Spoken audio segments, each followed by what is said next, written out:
like to know if there's any really curious questions out there that you have been wondering about that that have never been answered. I come from a family that was born and raised here in Guemes. My grandfather, Gaston, was born here. My grandfather on my dad's side was born on Orcas Island. So we are as Samish can get.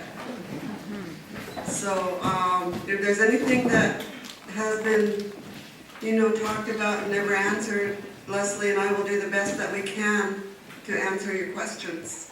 I have a question. About the white dog blankets. That will be coming up. Okay. Leslie's the expertise in that. Okay. I guess my family was pretty much nomads that went village to village, all the way from here to Whidbey Island, up to Blanchard. There was the Stick Samish, the Guemes Samish, and the Straight Samish. From the San Juans was the Samish Straits. Guemes Samish and then the Stick Samish. So that's why there was so much nomad in our tribe, because the families were scattered, but at the same time they were all blood-related brothers and sisters. My grandfather was a Guemes Samish, and my other grandfather was a Straight Samish. And if I have it right, I think Leslie's from the Stick Samish. Yes. So we have three families in the Samish tribe. So, anybody have a question? At the peak of the population of the Samish tribe, have you no idea how many were in the population? At this point? Well, whenever, looking back in time,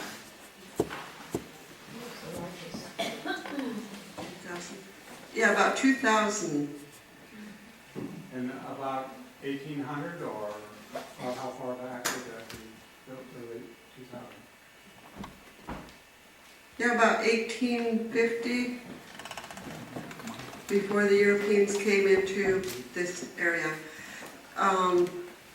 My grandfather was European, and my Aunt Marjorie Klingman, many of you know her, her aunt worked for my grandfather's brother on the San Juans in the fishing industry. So my grandfather was French. So in our language here, Lashutsi, I'm not sure whether the Samish, I got the word from my grandfather. And I'm not sure what side of the family he took this word from, but it's Wanitum. And that means white neighbor, white brother, white sister, white friend. But we were too humble, too respectful of our neighbors to say white. So we say Wanitum, a Wanitum. So. Where did you go to school? I went to school in Anacortes primarily, La Conner, Mount Vernon, Clear Lake, Cedar Woolley, and North Bend. I was a nomad Samish.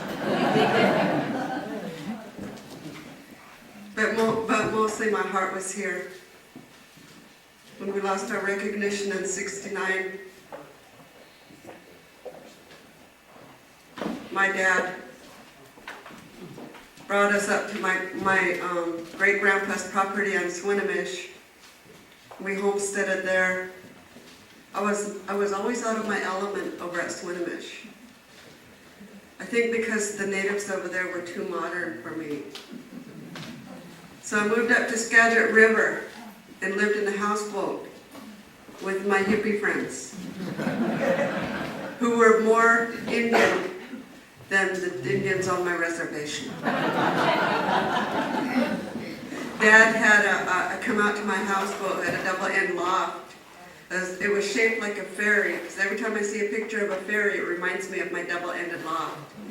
And it was a big glass window.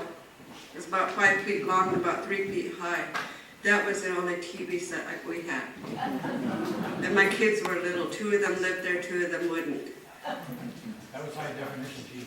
Yes. Trying to get out to my loft, if you came out at high water, it was your bet to yourself whether you're going to make it over to that houseboat or not. Because the logs were bobbing and you just had to kind of run as fast as you could to get out there. But anyways, my dad used a cutting torch to make a little hole through my heater stove and back out the other side. And he put galvanized pipe through there. And I would pour water through that galvanized pipe till my fire was red hot. And the water would go through it and be warm before it went to the kids' bathtub. So we had Indian tricks up the sleeve when my dad was alive. Yeah. Anyway. What is the name on your right-hand side? What does it mean? This here is my Indian name. When I was growing up, my grandmother, she watched all her grandchildren grow. And these here names are not just nicknames. They're names that are inherited in a really respected way. My name is Quistania, and my brother's name is Quistanican. Quistania, Nia, sister, walks with sister. Quistanican, kun, means brother, walks with brother. Well, walks with sisters, kun. Nia is sister, with his brother. So I had that backwards for a while. Anyways, yeah, my great-grandpa decided, my great-great-grandpa decided when his granddaughter was going to get it, which was my grandmother and her brother. And when we were growing, my grandmother watched her 30 grandchildren and decided that it was going to be me and my brother Vince that got the names, and we still walk together today. Today, everything we do, everything we think, when you're Samish, you're born Samish, your first breath is Samish, you wake up Samish, you go to sleep Samish, and my brother's still that way, even though he was enrolled Swinomish. Because in '69, because of losing our status, in '69, my 2 brothers and I were enrolled Swinomish. Why did you lose your status? Why did you lose it? The Bureau of Indian Affairs lost us. We were on a list, and then the list was typed up again, and Rosie's saying she has a fairy.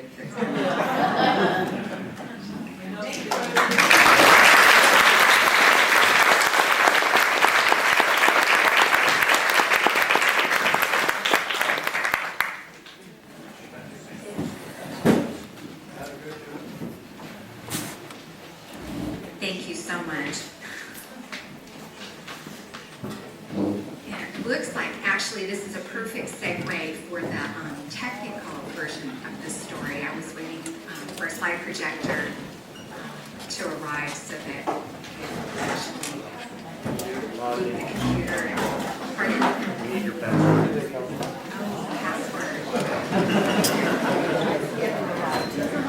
Warrior 2. I don't think anybody else here is going to do it. Word Warrior was restored in 1996 that my father thought it was important that I take an active role in the governance of our tribe and nominated me to be on tribal council, and through a long enduring process I became tribal leader in 1998.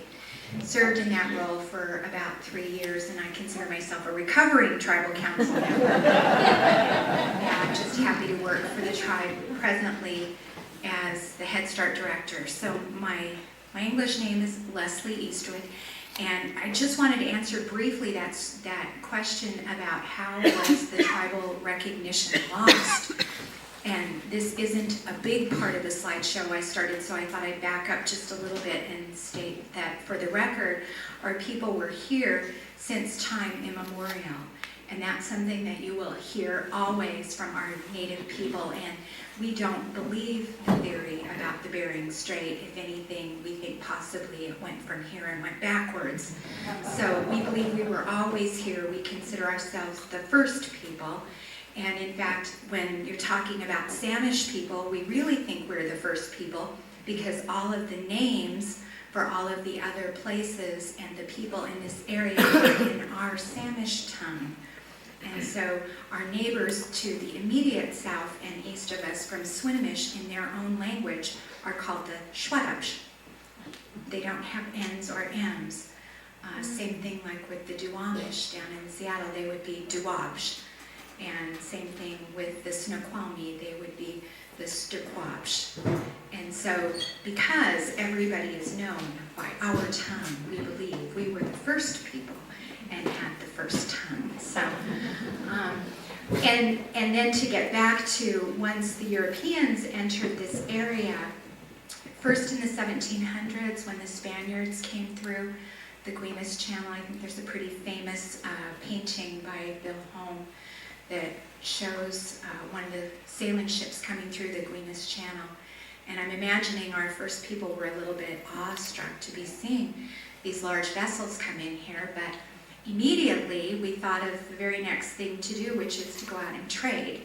And that was one of the things that distinguished our Native people in this area from people in Native communities throughout other parts of the United States and Canada, in that we were very much an economic-based group of people, and we were always looking for how we could barter or trade our way into good social relationships with other people. And so by having either daughters that we could marry off, or having really excellent blankets or canoes that we carved or paddles that we made, or whatever sort of crafts and materials we could acquire, our biggest goals were always how we could trade and barter and give gifts and establish those obligations that made our people friendly and congenial and have close ties with one another. And so as you look at me, my family was one of those people that thought that it was important that a daughter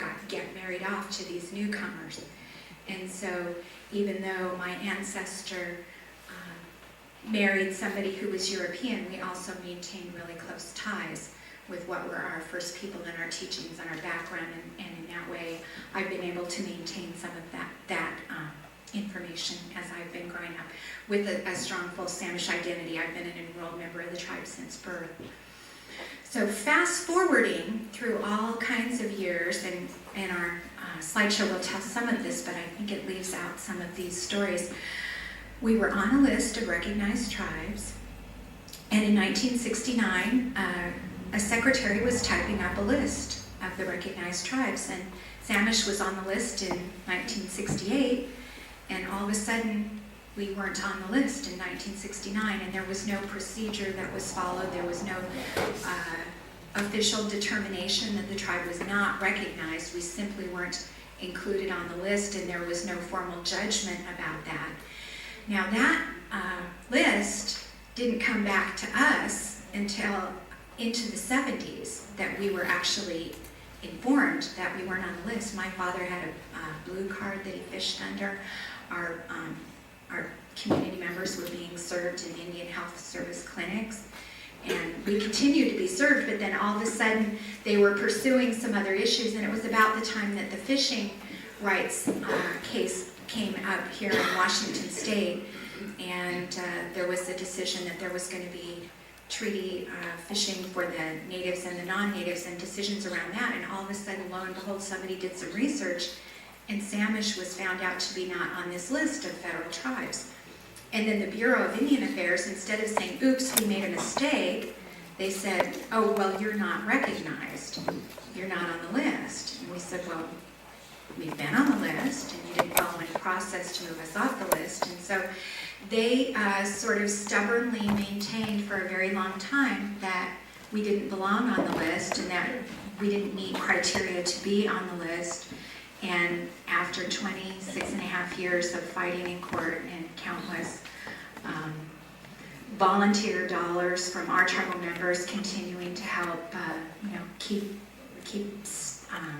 letters and stamps going, and we had some attorneys that we paid for and some attorneys that were doing volunteer work for us, and then finally we actually prevailed, and the final judgment in 1996 ruled that the tribe should have always been recognized. And so that's where we are today, then, is trying to catch up for 26, 27 years of not having federal status, and looking at some of our neighboring tribes like Upper Skagit and Stillaguamish had not been on a list of recognized tribes originally, and then became recognized in the mid-70s and have done very well for themselves, and have established reservations, and Samish is just still trying to get caught up, basically. So if you'd like to start the one that says slideshow, I think we could just kind of move through this, and that will paint a picture, I think. And so we said earlier there were 2,000 people approximately originally by the time of the treaty signing. Our numbers had already dwindled due to epidemics and other diseases to about probably 200. So there were 113 present at the time of the Treaty of Point Elliott. This speaks again about our nomadic qualities that Rosie was alluding to earlier. And this is going to run through a little bit fast. The name of the village on Samish Island was Etsakin. The one here on West Beach, Kwangandingala. South side is called Shwa Imet.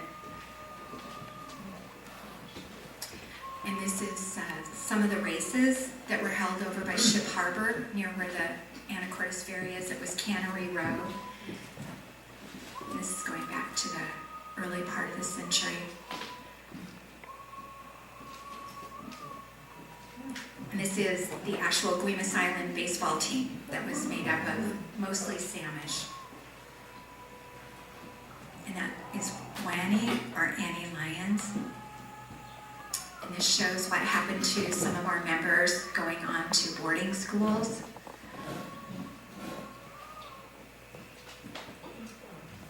And they thought we had to be like white people in order to be civilized. And the thing that I will say is, because my father served in the Korean War, our native people represent, by far more than any other ethnicity in the armed forces.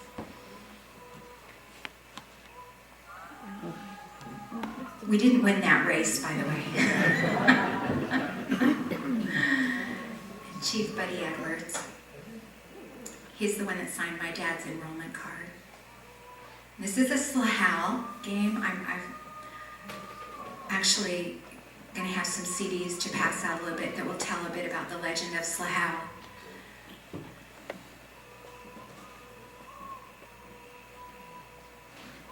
Our former chairman, Bob Wooten, his parents lived down right next to the ferry dock, Maudie and Jeffrey. That's going back to the 70s. And we used to have our meeting down at the Eagles Hall, City Hall. This was when the maiden story pole was dedicated in 1983. A proud moment for our former chairman down in the lower right-hand side.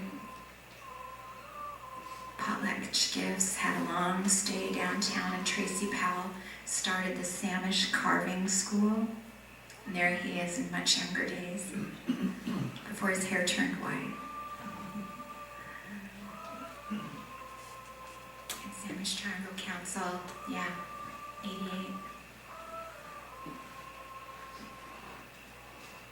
And there we are, celebrating re-recognition. Finally, Margaret Green was chairperson at that time.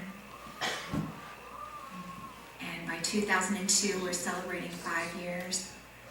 And just this last summer, we landed our canoes here for the first time in over 100 years. Some of our tribal members at a drum making class, my mom's in the background. Every year we participate in the tribal canoe journey, bringing our children back into the culture and helping to teach them the ways. This was the landing at Tulalip. And so we're hoping that there might be some people here that know a little bit about some of these pictures. We know sometimes people have obtained pictures for whatever reason, might have some in your collection. If any of these look like something that you're familiar with, we're just going to roll through these here and put some faces to some Samish people that we've been given lots of collections of pictures over the time, and not all of them have been labeled. And some of these are right around turn of the century. Some of the things that really strike me is that our people very quickly adapted to any of the modern things with European technology. You know, the very first settlers to this area were in the 1840s and 1850s, and by 1855, all of our native people were wearing modern European clothing, and nobody was dressing traditional anymore except for spiritual practices.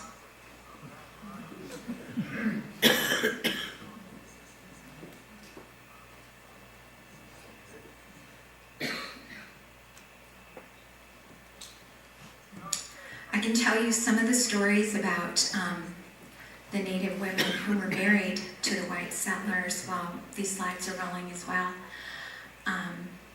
It was really the most precious thing that our people have is their family relationships to one another. And the most eligible daughters are married off to establish strong friendships and trading partnerships with your in-laws. You have big obligations and responsibilities with your in-laws. And so when these eligible brides were married off, there was a strong expectation that our native people and our white newcomers were going to form strong, solid relationships. And one of the sadnesses that happened to some of our people is that some of these brides, after they were married into the European communities, were forbidden to maintain their close ties with their native communities. And some of them actually were removed far away and forbidden to speak the language, and in some ways that created what we call the capsizing of our culture, as people lost the ability to speak the first words. There are words in our language that can't properly be communicated in English, and that's one of the things that we're trying to restore nowadays is to work with some of our people who still maintain the language and bring that back so that people can have the opportunity to share concepts and ideas in our first language.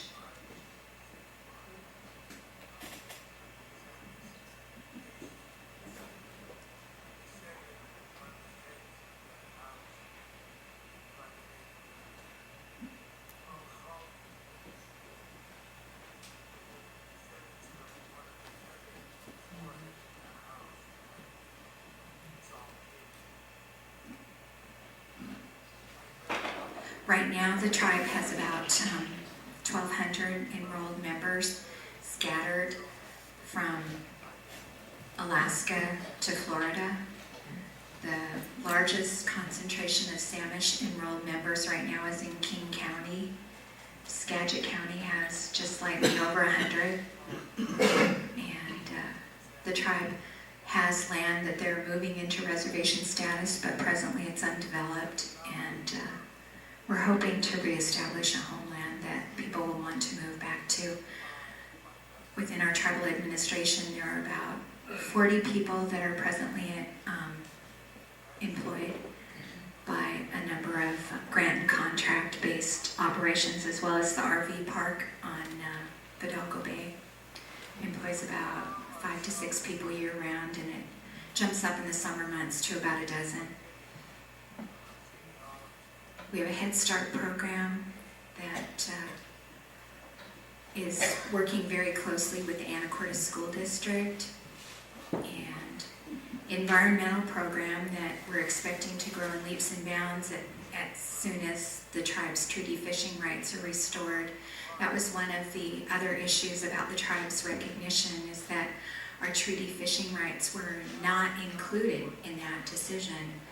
We've been caught in an interesting catch-22 in that when we sought to be recognized for treaty fishing right under the Bolt decision in 1975, Judge Bolt said, no, Samish, you're not a recognized tribe, so you can't participate in the treaty fishing distribution. And he said, but should your recognition ever be restored, then that will have to be revisited. In 1996, when the tribe's recognition was restored, they expressly set aside the treaty fishing right and said, you'll have to pursue that in another court. So we've been kind of caught in a catch-22 about the treaty fishing issue. And my perspective on that is that I don't know that Samish really intends to have a very large, widespread commercial fishery, but we're very concerned about conservation and protecting our marine environment and the fish and the opportunity for fish and shellfish to be sustained. And we really think that it's just wrong that we have to go out and buy fish when we have things like our canoe journeys, or we had a big memorial this summer for our departed former chairman. And, you know, to have to go begging to other tribes for salmon, for gatherings like that, it's just wrong. So really like to see us at least have ceremonial and sustenance fishing. And the commercial fishery is probably just a secondary concern. Excuse me, can I ask you something? Sure. You said that okay, when the white man got here, the Samish all started wearing, white man's clothing. What was the natural, or the original apparel the Samish wore prior to the white man? What kind of clothes did they wear? That's a great question. Most of our clothing was cedar bark, and it would be pounded cedar bark. I didn't bring any examples of pounded cedar bark clothing to show you. The hat that Rosie was wearing is like a plaited basket weave style hat, and that's actually a more modern adaptation. Our hats were in the past more woven out of the root of the cedar tree that would have been split and twined so tightly that it would have been watertight. And nowadays there's very few people that actually have mastered that skill. One of my relatives from up at Lummi, Anna Jefferson, she also comes from Samish on my dad's side as a master weaver, and she's accomplished enough to be making those kinds of weavings.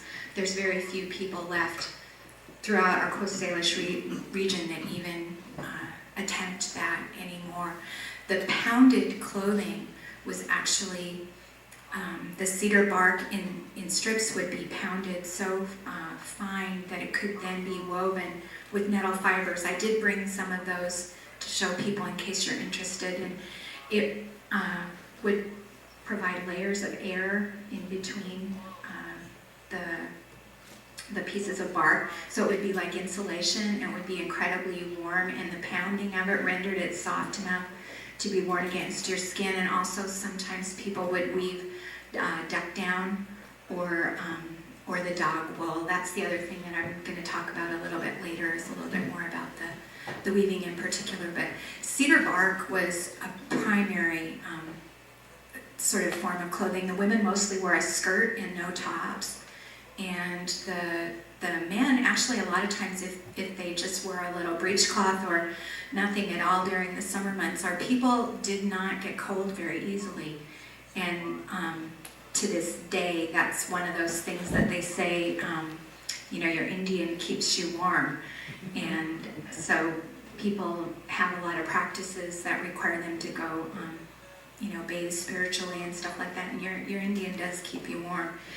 They sometimes wore blankets draped around or around one shoulder during the cooler parts of the year and stuff. But like I say, we adapted very readily to any kind of new technology, and as soon as other things came around that were quicker and easier, people gravitated to that right away. The Hudson's Bay blanket pretty much was the demise of the weaving as a craft, basically. Blankets were our form of economy. That was the primary form of trade. So the more blankets you could Excuse me? acquire. Yeah? The person I know too bad. All right. Awesome. That's Jean Lemaister. Awesome. That's right. So we'll hook you up with our archives department, Judy. Okay. That's Judy Feast. She's a Samish tribal member. Didn't want to speak, but see, the spirit wanted her to. Yeah.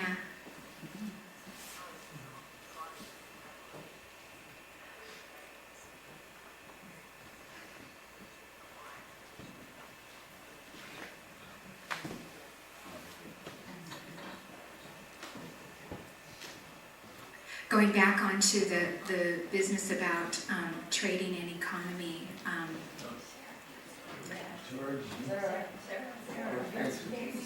All right. Oh, and I know them too. Dorothy and Maurice Ziegler, All right. and that's Jean. Okay. Well, our archives department will thank you very much.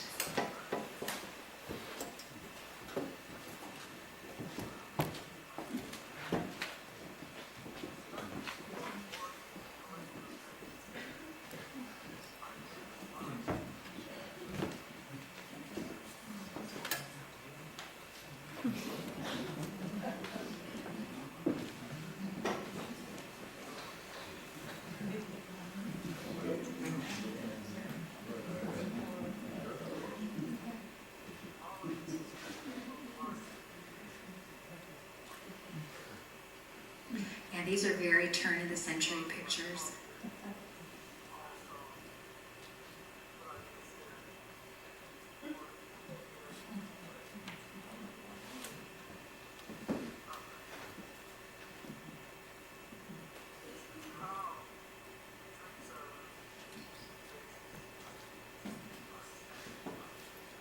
And the men right away became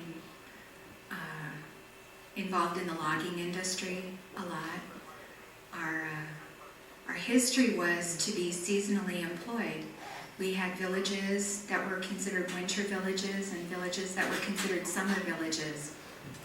And some of the old history that's been passed down is that our people originated from Lopez Island and moved further east as a way of getting away from the raiding Indians from the north.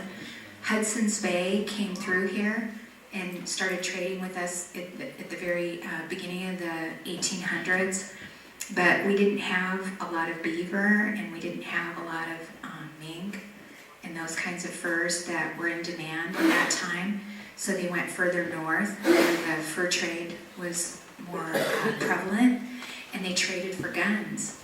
And the Indians to the north had always had a habit of coming down and attacking and grabbing people for slaves, and once they had guns and our people didn't, we were much more vulnerable to their attacks.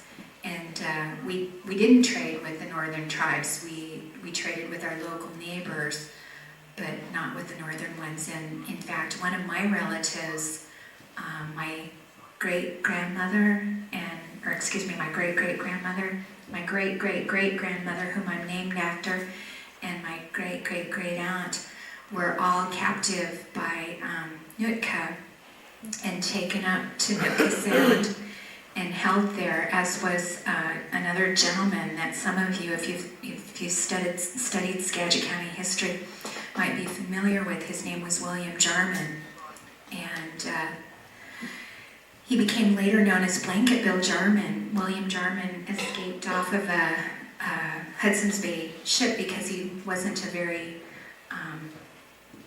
hard worker, and he had a knack for languages, and he became very much in demand as a translator. He was able to pick up on all of the different dialects in the area, and once he got stolen away up to Nootka Sound with these 3 Indian relatives of mine, he fell in love with my great-great-great aunt, and he was bartered away for as many blankets as he stood tall because he was so valuable to the other communities down here. And thence he got the name Blanket Bill Jarman. And so then he had to go and round up more wealth and go back up there and barter away all my relatives to come back down. And he ended up marrying my great-great-great aunt, and they lived over on the east end of Samish Island for a while, and the little bay there on that side of the island is known as Alice Bay, and it was named after the English name he gave her, Alice, although her Indian name was Yeyestachin.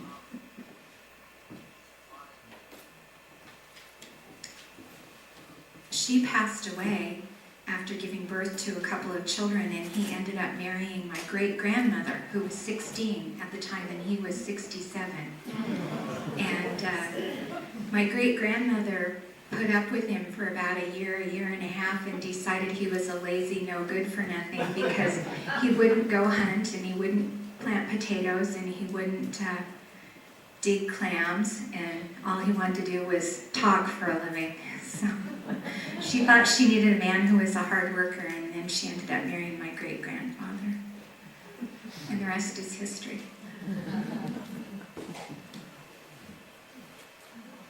Okay. That's it for the slideshow. I want to talk a little bit more about the weavings, and I'm just going to go grab a couple of show and tell things for you.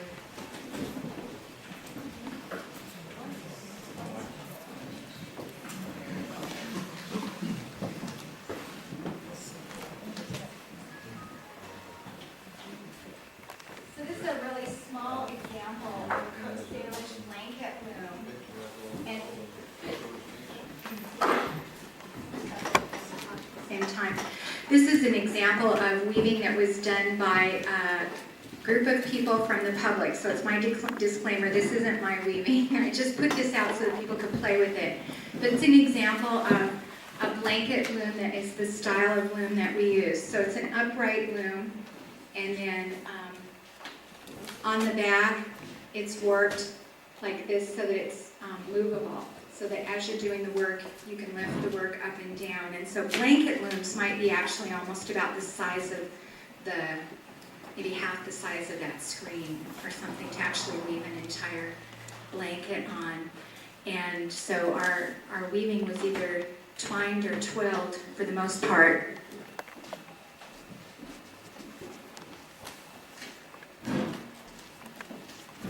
So these are dance vests that little children would wear in some of our dance groups. And these are examples. So some of the design work on this is really typical. This right here is called the Salish snake, and that's a real common element in our Coast Salish weaving. And then you can see just the varying different, this is pretty much all twined stitching.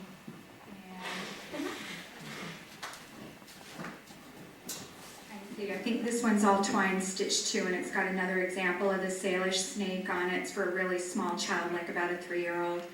And you can see how it's done with double-plied warps and then single-plied strands, and basically just use both hands twining around it all the time. It's one of the crafts that we're trying to bring back. I was taught by Rita Lewis, who's a master weaver. She's a member of the Samish tribe and actually has been commissioned to do weavings for the Queen of England and for the 1994 Commonwealth Games, I believe over in Victoria. She made like 40 blankets or something like that for dignitaries from all around the world. And so she's been partially responsible about trying to revive the weaving techniques at the Samish tribe. And somebody asked a really good question earlier about the dogs and the dog blankets. So That really is very true about primarily the original blankets that we wove were, for the most part, dog wool. And we had 2 different kinds of dogs that the tribal members maintained, and we actually understood animal husbandry enough to pen up and separate the dogs that had thick woolly coats for weaving, and these dogs were the property of the women. The women were the weavers in our communities. When you go down to the southwest into the Pueblo and the Hopi and the Navajo country, I believe the men are primarily the weavers down there. But in our territory up here, the women were the weavers.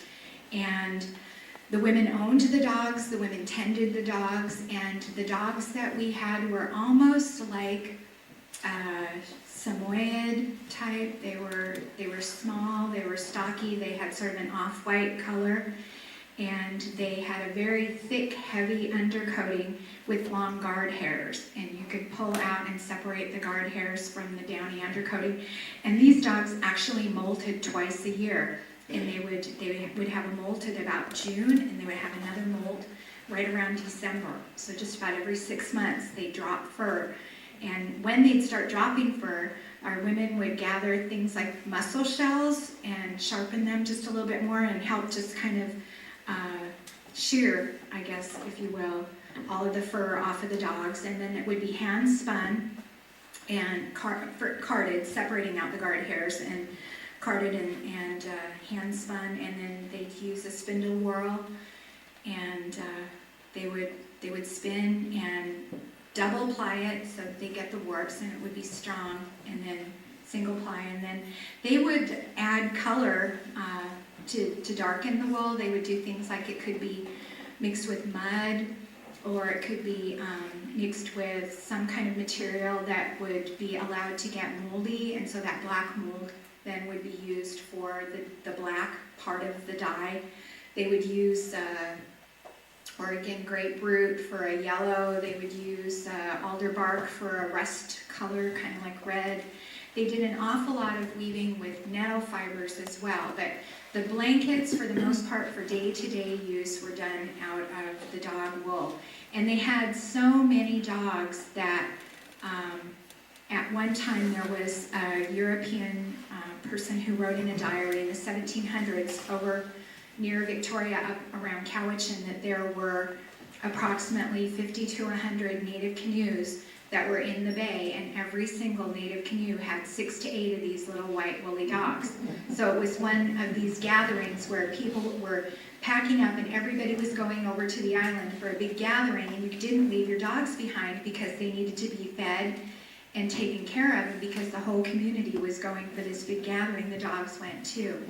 So and a lot of people thought our communities, the tribal members there, were too primitive to understand animal husbandry, but they really did understand it enough to separate out the other type of dog that they had was a rangy, short-haired, wiry kind of dog that was a very good hunter.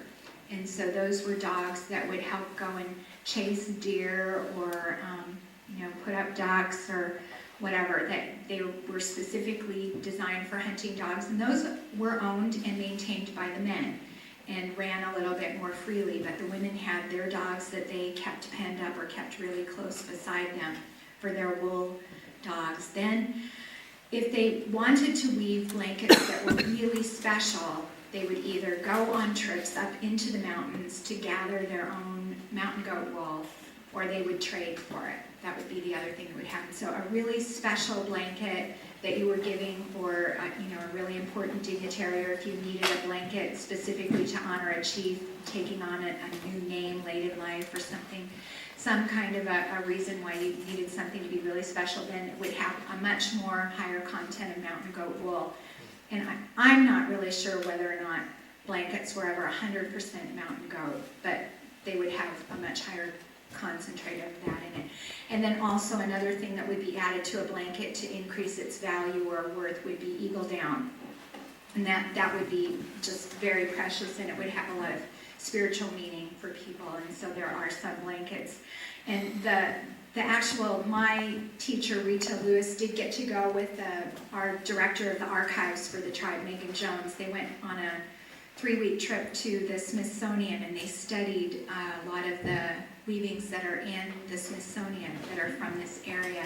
They got to see the pelt that belonged to a dog called Mutton that was, I guess, collected during the Wilkes expedition to this area.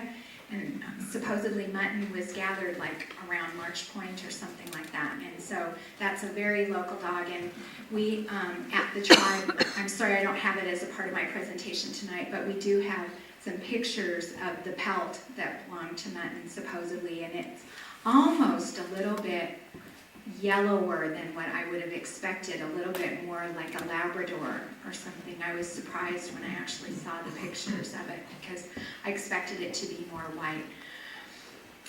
Anyways, so does that answer that question about the dog wool? And then there's a lot of talk about Guemes being called Dog Island and whether or not that was because the dogs were primarily kept here or not. And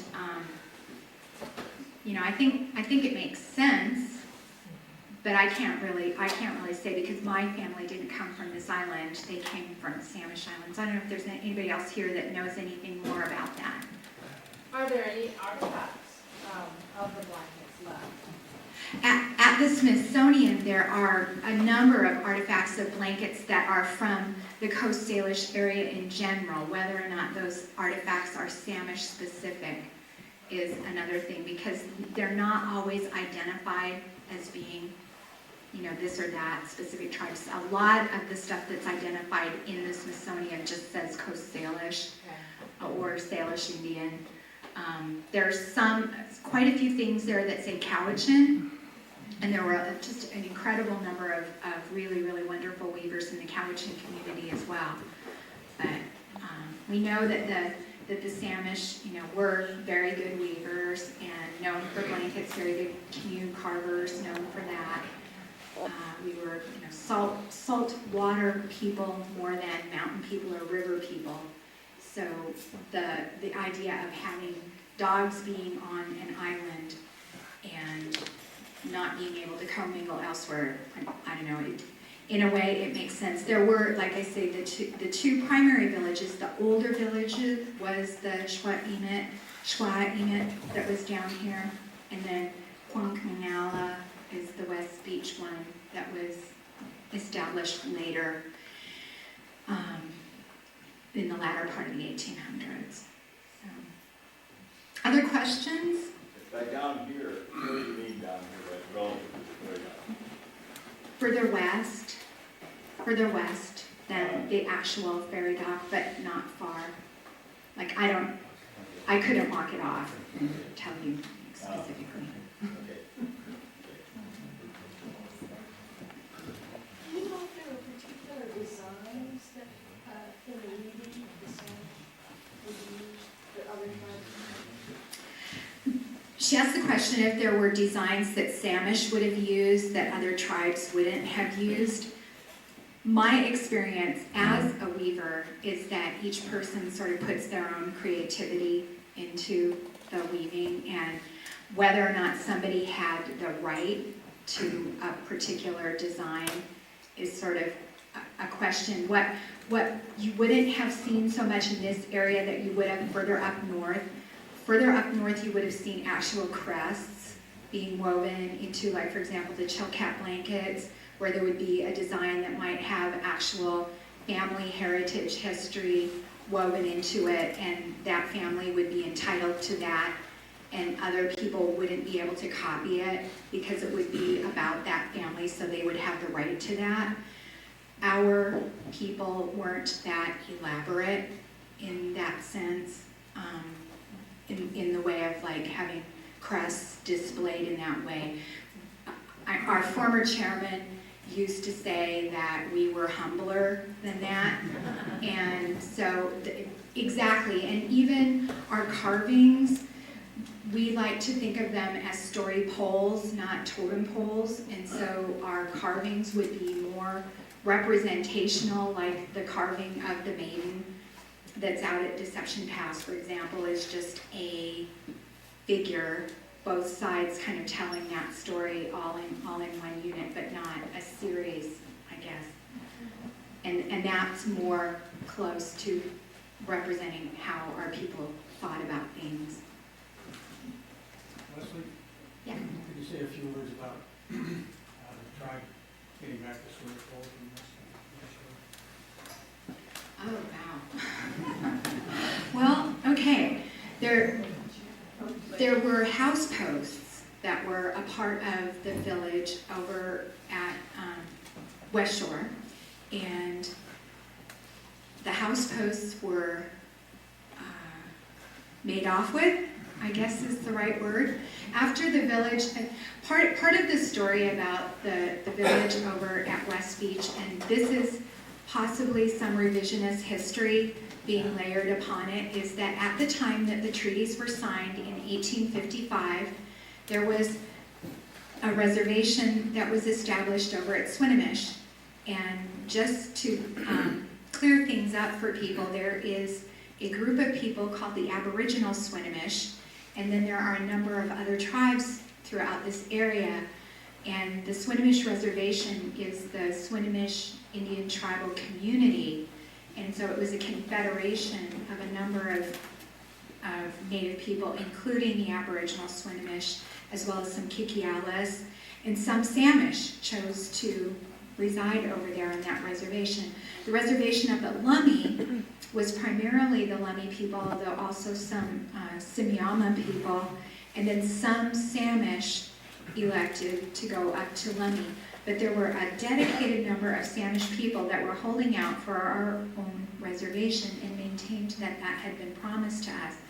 And in fact, at one time, there was a territorial map that was done after the treaties were signed that showed that half of March Point was Swinomish on the east side and half of March Point was Samish on the west side. And then, lo and behold, time jumps a little bit forward, and then all of a sudden that map doesn't exist any longer, although the majority of people that got property on March Point got property because of their native wives.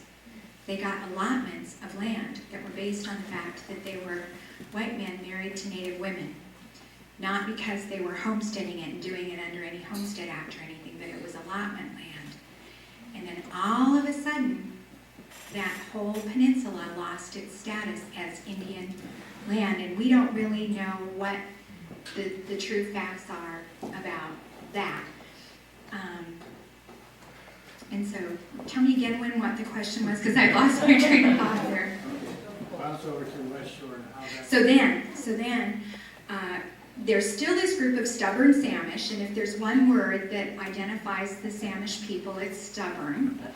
And otherwise, we wouldn't have kept fighting for those 26 odd years or whatnot, and we're actually still fighting for the land that we believe is ours in the first place since 1855.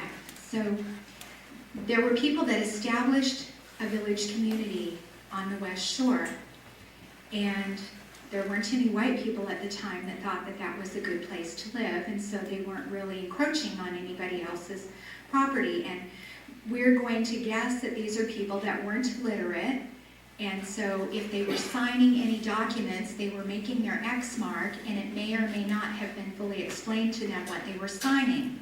So what we do know is the village was lost due to non-payment of taxes, and if these were people who were not literate and it wasn't being explained to them what was owed, they may very well have believed that that was their reservation. And then in the early part of the 1900s, they were forced to move away from there, and the village became abandoned because it was basically foreclosed because of non-payment of taxes, and so somebody else bought it at a tax sale, basically, is what happened. So that entire community was disbanded and forced to make other choices about where they lived. Some people chose to go across the channel and live in the the cannery community that had sort of cropped up next to Ship Harbor. Some people chose to move back to Swinomish, where they might have had relatives who could take them in, and some might have moved up to Lummi, where relatives could have taken them in up there, and other people just sort of figured out how to make it on their own in the mainstream and still all the while maintain their ties. So then we have a village that's been abandoned over at West Shore, and some people decided that there might be interesting artifacts worthy of collecting there, and I believe that the buildings themselves had started to fallen into decline or whatnot, or been partially disassembled, but there were house posts that were in there, and there was a person named Harry Smith who was very interested in the native culture throughout Western Washington, visited a lot of different tribes, and came to this area, and he actually supposedly got 2 of these house posts, and they were significant because in that building there are always 2 posts that are considered like the heart of the house. They have a symbol on them. That symbol belongs spiritually to the owner of the house, and it's put on there as a protection for the people that are inside of it, and so they were marked in that way. And so this pair went off, and I truly don't know all of the details of it in Harry Smith's hands, but eventually they ended up at the Burke Museum, where they then got lost again. And so Samish, in this whole time of trying to fight for recognition being restored, our former chairman was really concerned about all kinds of the cultural and spiritual things that belong to us coming back home again, and sort of on a parallel track, he was pursuing with the Burke Museum, trying to get repatriation of those house posts. And while they still haven't found the mate, a few years ago they were able to actually find the one post. And so I think it was 2 years ago or 3 years ago now, 2 years ago in June, we actually had a ceremony in which we got to restore one of the house posts that was found. And it's now on display at the conference center that the tribe has over at the Fidalgo Bay Resort. And, you know, it's there for people. If we have sort of a small little mini archives there with some collections of artifacts that have been collected by some of our tribal members as representations of Coast Salish art. A majority of the things aren't necessarily specifically Samish, but they're for the most part Coast Salish in nature, although there are some items there on loan that have been carved, for example, by people in our tribe and are on display and on loan. So it's a pretty interesting little place to visit, and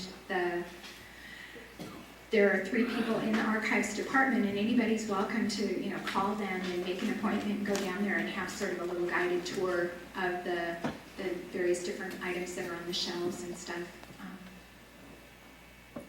Yes? Sometime approximately a year ago, my wife and I heard a presentation at the Anacortes Library by a gentleman researching Waverly and Spit and the ancient village that was there.